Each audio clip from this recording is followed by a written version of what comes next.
बच्चे ने गाया था और एक गाना और गाया था बच्चों ने उससे पहले कि कौन सा गाया था, हम भीम के बच्चे। तो हमारे बच्चे में तो ये बदलाव आया है, मगर हमारी बहनों के अंदर मुझे बदलाव नहीं दिख रहा कि भीम की एक साल के बाद क्यों याद आती है भीम की। 14 अप्रैल आती है तो सब माताएं बहनें नए नए कपड़े, नए नए आभूषण, अच्छी अच्छी साड़ियां, अच्छे अच्छे सूट पहन लेती हैं, फिर कल लोग भूल जाएंगे। नहीं, हमें ऐसा नहीं करना है, क्योंकि बाबा साहब ने जो हमें ये अच्छे कपड़े पहनने का अधिकार, मुझे यहाँ मंच में बोलने का अधिकार इतनी आसानी से नहीं मिला। बाबा साहब ने संघर्ष किया था, बाबा साहब ने अपने 4-4 औलादे कमाई हैं, भूखे प्यासे रह के उन्होंने विदेश में पढ़ाई करी, लंदन में पढ़ाई करी, तब बाबा ने हमको ये अधिकार दिलवाया। बाबा ने अपने बच्चों की परवाह नहीं करी, अपनी बीवी की परवाह नहीं करी। बाबा साहब लंदन में पढ़ रहे थे तो बाबा साहब का लेटर आता है भारत में, और उसमें क्या लिखता है बाबा साहब कि रमा, अगर आपके पास कुछ पैसे हैं तो लंदन में भिजवा दो, मुझे 8 दिन हो गए पानी पी पी के पढ़ाई कर रहा हूँ, मेरे पास पैसे नहीं है। मेरी बहनों, बाबा साहब की कुर्बानी को व्यर्थ मत जाने दो। तो पता है माता रमाबाई के पास कितने पैसे थे? आज यहाँ जितनी बहनें बैठी हैं मैं नहीं बता सकती, मगर 1500 अब भी लेके बैठी होंगी सारी माताएं और बहनें। 1000, 500, 10, 20, 100, 200 सबके जेब में होंगे। वो जेब बाबा की बदौलत आपके पास आया है। पता है माता रमाबाई के पास कितने पैसे थे उस टाइम पे? माता रमाबाई कितने कष्ट से गुजर रही थी। माता रमाबाई की बच्ची इंदु बीमार थी, बाबा साहब का लेटर आ जाता है, रामू कुछ पैसा हो तो लंदन भिजवा दो, और मैं 1 सप्ताह से पानी पी पी करके पढ़ाई कर रहा हूँ। आज उस संघर्ष को ऐसे नहीं जाने देंगे मेरी बहनों। हम तो बाबा साहब का लेटर इंडिया आता है, माता रमाबाई पढ़ती है, माता रमाबाई रोने लगती है कि मेरे साहब कितनी कौन सी परिस्थिति से गुजर रहे हैं और मेरे पास एक भी पैसा नहीं है। अगर मैं इन पैसों को साहब को भिजवा देती हूँ तो यहाँ मेरी बेटी खत्म हो जाती है। मगर माता रमाबाई ने अपनी बेटी की चिंता नहीं करी और बाबा साहब को 2 रुपया 10 पैसे पल्लू में बांधे हुई थी। बाबा साहब का जो लिफाफे में चिट्ठी आई थी, उसी लिफाफे में माता रमाबाई ने 2 रुपया 10 पैसा डाल के लंदन भिजवाए। तो सोचिए माता रमाबाई का संघर्ष, बाबा साहब का संघर्ष, जो बाबा साहब ने ये इतनी लंबी चौड़ा संघर्ष करके हमको संविधान दिया। आज ये मनुवादी हमारे उसी संविधान के साथ छेड़छाड़ कर रहे हैं। ब्राह्मण लोग ये विदेश से आए और भारत में सत्ताधारी बन गए। किसकी बदौलत बने? ये हमारी बदौलत बने।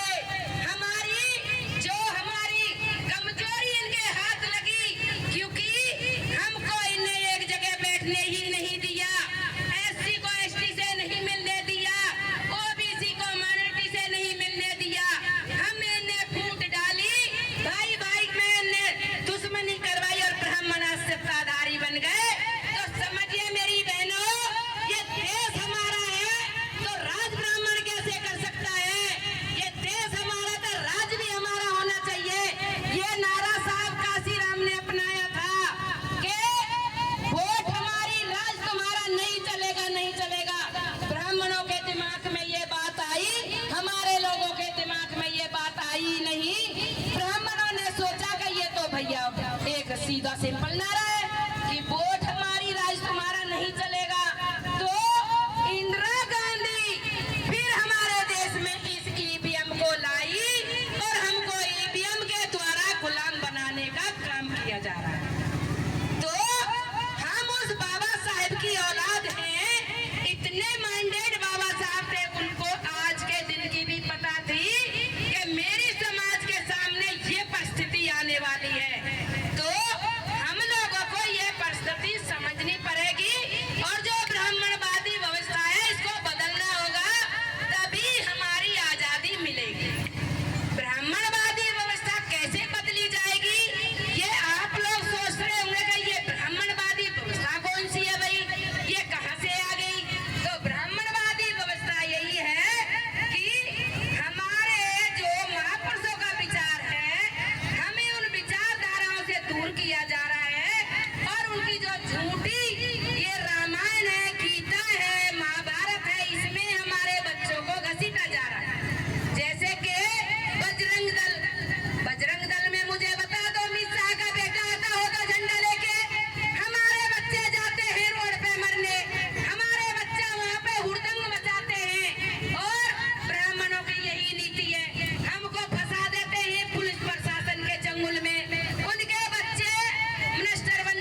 भुजाएं वाली माँ के व्रत रखती हैं, तो मुझे बता दो 8 भुजाएं वाली माँ आपको क्यों नहीं जज बनाती, क्यों नहीं वकील बनाती? आज हमारी समाज के अंदर ना तो जज है ना वकील है। अभी डॉक्टर रोहिला बता रही थी कि उस जज ने ये कहा कि मैं आपके हित में फैसला दे रहा हूँ, जबकि आपकी समाज का कोई जज नहीं है। ऐसा ही था डॉक्टर साहब, ऐसा ही बोली थी ना डॉक्टर साहब कि आपकी समाज का कोई जज नहीं है, फिर भी मैं आपकी हित में ये फैसला दे रहा हूँ। देखो हमारे बच्चे मरे, हमारे जो बच्चे मरे उनको जो है न्याय दिलाने के बावजूद हमारे ऊपर एहसान थोप दिया कि आपका कोई जज नहीं है यहाँ, फिर भी मैं आपको आपके हित में वो दे रहा हूँ फैसला। अरे तू क्या दे रहा है? तेरा बाप ने जो संविधान बनाया उसके हित में तू फैसला दे रहा है, तेरी तो औकात क्या है? तो मेरी बहनों, मेरी बेटियों, हमें पढ़ना होगा। पढ़ने से ही हमारी पढ़ने से जो हमें हिम्मत मिलेगी, जो हमारा माइंड काम करेगा। बाबा साहब ने कहा था पढ़ाई वो शेरनी का, एक बच्चा भी बोल रहा था ना आपके सामने, पढ़ाई वो शेरनी का दूध है जो पढ़ेगा वही बोलेगा। तो सदियों से इन ब्राह्मण लोगों ने हमको गुलाम बनाने का काम किया जाता है, चाहे वो पढ़ाई के माध्यम से ले लो, चाहे वो पूजा पाठ के माध्यम से ले लो, चाहे तुम कहीं भी चले जाओ।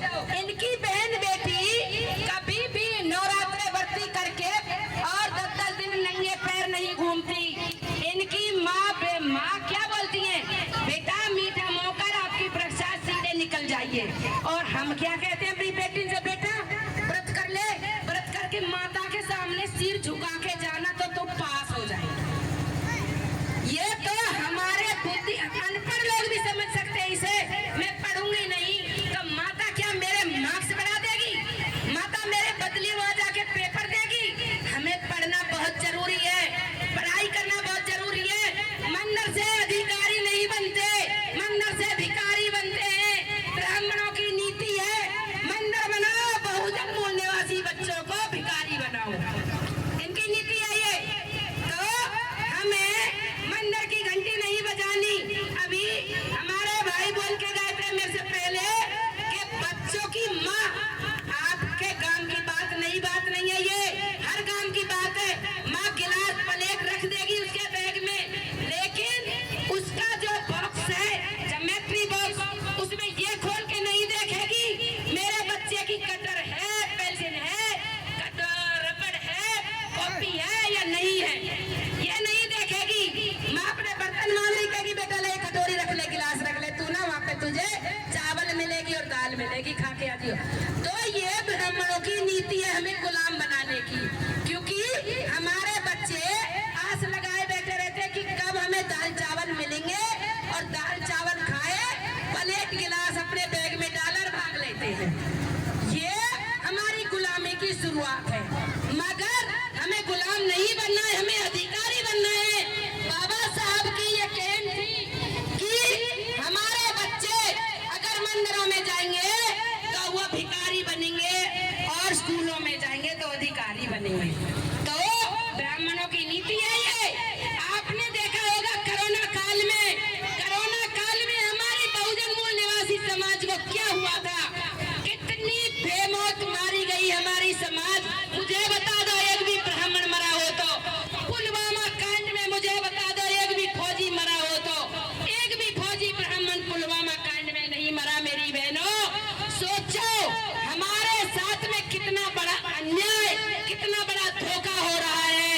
हमारे जो समाज के बच्चे ना फौज में सुरक्षित हैं, ना हमारे बच्चे स्कूलों में सुरक्षित हैं, ना हमारे बच्चे अपनी ऑफिसों में सुरक्षित हैं। ये ब्राह्मणों की नीति है, ये हमारी अनपढ़ताई है, ये हमारी मूर्खताई है। जो अनपढ़ लोग हैं इसका फायदा ब्राह्मण पूरी तरीका से उठा रहा है।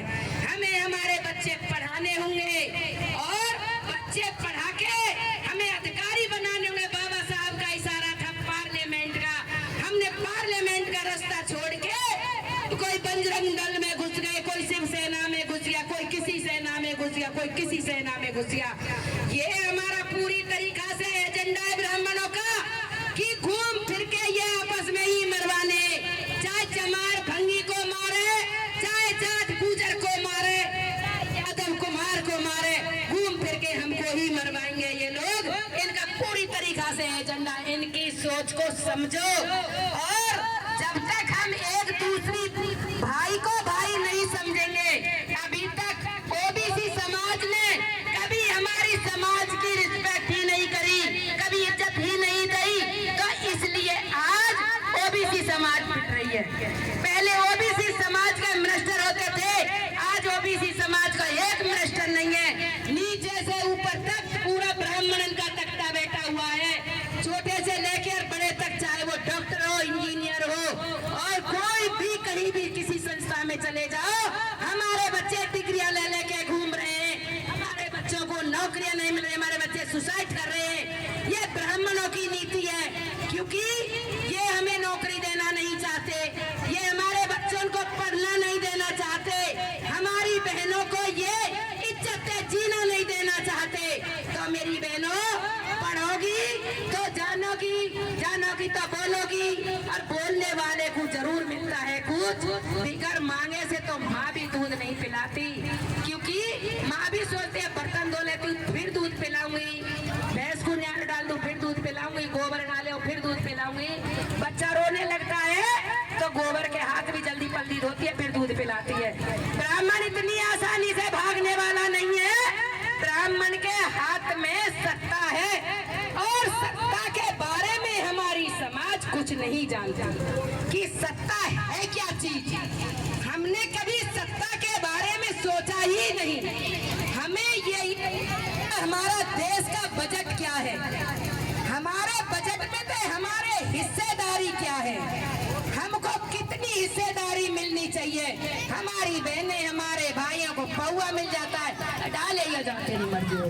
बहनों के घर में मुर्गा भिजवा दिया जाता है, बहन सोच लेती चल मुर्गा वाले को दे देते हैं। सोचिए, ये वोट की बदौलत आज हमारे बच्चे नौकरियां में नहीं है। हम गलत आदमी को चुन के सत्ताधारी बनाते हैं, जो हमारी सुनवाई नहीं करते, और अपने को हम नहीं बनाते।